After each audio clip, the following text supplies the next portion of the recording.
आज जो खबर हम आपके सामने लेकर आए हैं वो अमेरिका के लिए तो एक झटका है, लेकिन भारत के लिए बहुत बड़ी खुशखबरी साबित हो रही है।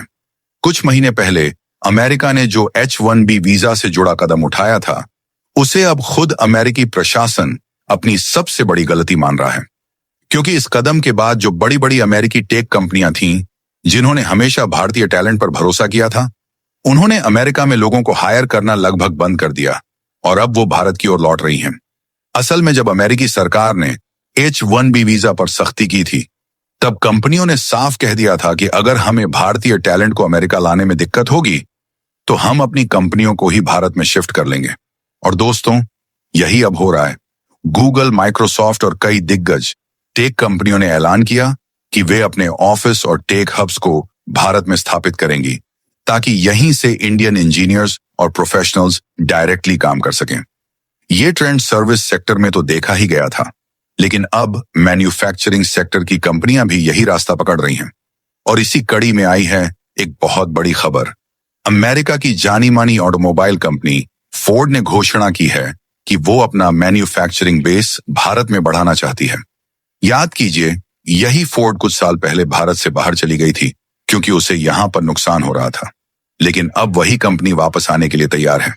कंपनी ने साफ कहा है कि वो अपने चेन्नई प्लांट में 3,250 करोड़ रुपए का निवेश करने जा रही है, ताकि यहां पर अगली पीढ़ी के इंजन तैयार किए जा सकें और भारत से एक्सपोर्ट्स को भी बढ़ाया जा सके। दोस्तों, ये सिर्फ किसी रिपोर्ट की बात नहीं है, बल्कि फोर्ड ने इसका पूरा ब्लूप्रिंट भी जारी किया है। कंपनी चाहती है कि हर साल करीब 2,35,000 इंजन भारत में बनाए जाएं और इनमें से कई इंजनों का एक्सपोर्ट भी भारत से ही किया जाएगा। दिलचस्प बात यह है कि अमेरिका को ये इंजन नहीं भेजे जाएंगे, बल्कि बाकी देशों को सप्लाई किए जाएंगे। यानी कि अमेरिका में अपने ही देश की कंपनी अब भारत में बन रहे इंजनों को बेच नहीं पाएगी। ये अपने आप में बहुत बड़ा झटका है अमेरिकी नीति के लिए, जो हमेशा से यही कहती रही है कि अमेरिकी कंपनियां अमेरिका में ही मैन्युफैक्चरिंग करें। अब सवाल यही है कि आखिर ऐसी क्या वजह रही कि अमेरिकी कंपनियां दोबारा भारत की ओर लौटने लगी? क्या यह भारत की नीतियों की जीत है या अमेरिका की नीतियों की हार? इसका जवाब हम विस्तार से समझेंगे कि कैसे मेक इन इंडिया और प्रोडक्शन लिंक्ड इंसेंटिव जैसी नीतियों ने दुनिया की बड़ी बड़ी कंपनियों को भारत आने पर मजबूर कर दिया। तो वीडियो को अंत तक जरूर देखिएगा। दोस्तों, अब बात करते हैं उस असली वजह की जिसने अमेरिकी और अन्य विदेशी कंपनियों को भारत की ओर लौटने के लिए मजबूर कर दिया है। असल में आज भारत सिर्फ एक बाजार नहीं, बल्कि एक भरोसेमंद मैन्युफैक्चरिंग हब बन चुका है। सरकार की नीतियों ने पूरी दुनिया में यह मैसेज दे दिया है कि अगर आपको स्टेबल गवर्नमेंट चाहिए, सस्ती और स्किल्ड लेबर चाहिए और तेजी से बढ़ता हुआ कंजम्पशन मार्केट चाहिए, तो भारत से बेहतर जगह कोई नहीं। मेक इन इंडिया और PLI यानी प्रोडक्शन लिंक्ड इंसेंटिव जैसी योजनाओं ने इस दिशा में बहुत बड़ा काम किया है। पहले जहां कंपनियों को टैक्स और नियमों की वजह से दिक्कतें आती थीं, अब सरकार उन्हें न सिर्फ राहत दे रही है, बल्कि निवेश करने पर प्रोत्साहन भी दे रही है। इसी वजह से फोर्ड, HP, डेल, LG और MSI जैसी कंपनियों ने यह तय कर लिया है कि वो भारत में अपने प्रोडक्शन यूनिट्स को या तो पूरी तरह शिफ्ट करेंगी या फिर उन्हें कई गुना बढ़ा देंगी। HP ने तो साफ कहा है कि अब भारत में बिकने वाले सभी लैपटॉप्स भारत में ही बनाए जाएंगे। यानी कि अब मेड इन इंडिया टैग सिर्फ नाम नहीं रहेगा, बल्कि असली पहचान बन जाएगा।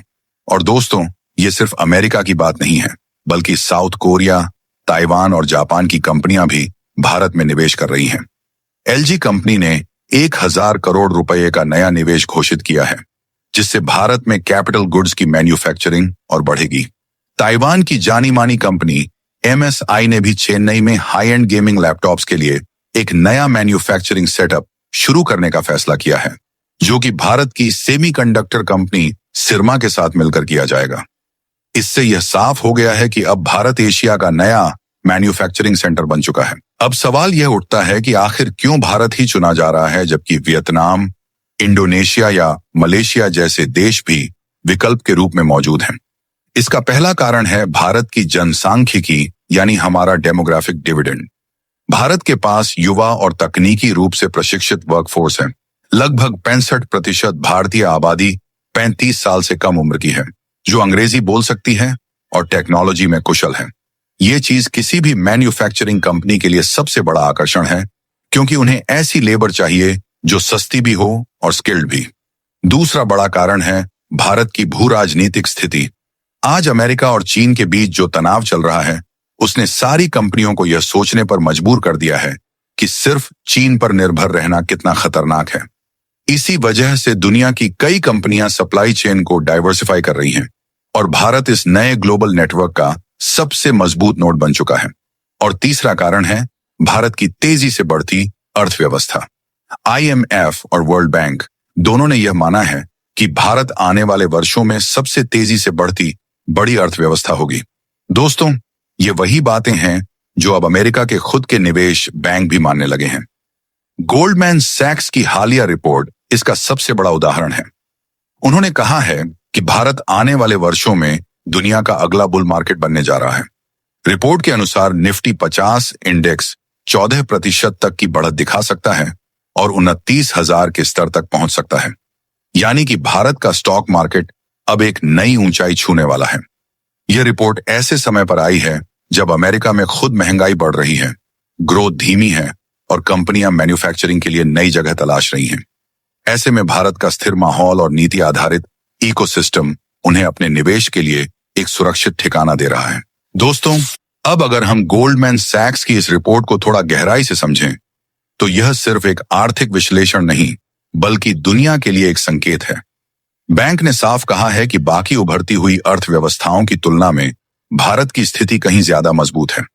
विदेशी निवेशक जो पहले अपना पैसा भारत से निकाल रहे थे, अब दोबारा यहां पैसा लगाना शुरू कर चुके हैं।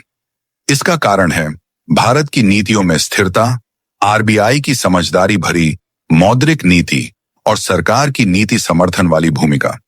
RBI ने हाल के महीनों में रेपो रेट्स को स्थिर रखा है, जिससे निवेशकों का भरोसा बढ़ा है। वहीं सरकार ने GST सुधार और फिस्कल कंसोलिडेशन जैसे कदमों को धीमा कर दिया है, ताकि उद्योगों को राहत मिल सके। इन सभी कदमों का असर सीधा भारत की विकास दर पर दिख रहा है। 2025 में भारत की GDP ग्रोथ करीब 7% तक रहने का अनुमान है, जो किसी भी बड़ी अर्थव्यवस्था के लिए बेहद मजबूत आंकड़ा है। अब यह कहना गलत नहीं होगा कि अमेरिका की जो नीति थी वो उल्टी पड़ चुकी है। ट्रंप प्रशासन का सोचना था कि कंपनियों को वापस अमेरिका लाकर वहां रोजगार बढ़ाया जाएगा, लेकिन नतीजा यह हुआ कि वही कंपनियां अब भारत में निवेश कर रही हैं और भारत में नौकरियां बढ़ा रही हैं। यानी कि जो फायदा अमेरिका को होना था, वह अब भारत के हिस्से में आ रहा है। इसे कहते हैं कर्मा हिटिंग बैक, यानी जो आप दूसरों के लिए सोचते हैं, वही अंत में आपके लिए चुनौती बनकर लौट आता है। और दोस्तों, यह सिर्फ अमेरिका की कंपनियों की बात नहीं है। यूरोप, जापान, दक्षिण कोरिया और ताइवान की कई कंपनियां भी यही सोच रही हैं। भारत में अब निवेश का माहौल सिर्फ अच्छा नहीं, बल्कि स्थायी और विश्वसनीय बन चुका है। मेक इन इंडिया जैसी योजनाओं ने यह साबित कर दिया है कि भारत केवल सॉफ्टवेयर का हब नहीं, बल्कि अब हार्डवेयर और मैन्युफैक्चरिंग में भी आत्मनिर्भर बन रहा है। बाकी आप लोग अमेरिका की बेवकूफी और भारत के चालाकी भरी नीतियों को लेकर क्या कहना चाहेंगे? अपनी राय कमेंट में जरूर बताएं। और अगर वीडियो पसंद आया हो तो वीडियो को लाइक करें और चैनल से जुड़े रहने के लिए सब्सक्राइब करें, ताकि हर बड़े मुद्दे पर सही जानकारी आप तक सबसे पहले पहुंचे। जय श्री राम।